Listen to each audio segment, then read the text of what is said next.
हा, शेतकऱ्यांची फसवणूक झाल्याबद्दल आपण जे मोहन लक्ष्मण फाडके जे शेतकरी आहेत त्याच्या तक्रारीवरून आपण माधव मोतीराम पांढरे यांच्या विरुद्ध आपण गुन्हा दाखल केलेला आहे आणि त्यांना या गुन्ह्यामध्ये आपण त्याच दिवशी म्हणजे 2 तारखेला अटक केलेली आहे. तर त्यांना 2 तारखेपासून तर 5 तारखेपर्यंत त्यांना पोलीस कस्टडी म्हणजे PCR मिळालेला आहे. त्याच्यामध्ये एकूण 7 शेतकऱ्यांचं ते फसवणुकीबाबत आपल्याकडे तक्रार होती.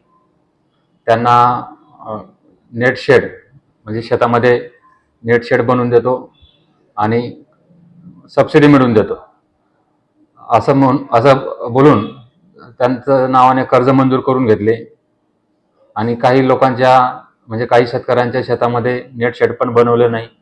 ज्या शेतकऱ्यांच्या शेतामध्ये नेट शेड बनवलं ते उशिरा बनवले, त्याच्यामुळे शेतकऱ्यांचा तर कर्जाचा बोजा वाढला आणि त्यांनी जेवढी हमी दिली होती सबसिडीची तेवढी त्यांना ती सबसिडी पण मिळाली नाही.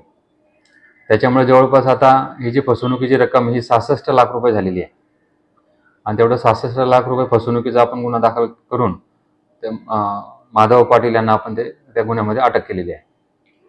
किती दिवसाचा PCR मिळाला? त्याच्यामध्ये 3 दिवसाचा PCR मिळालेला आपल्याला 5 तारखेपर्यंत.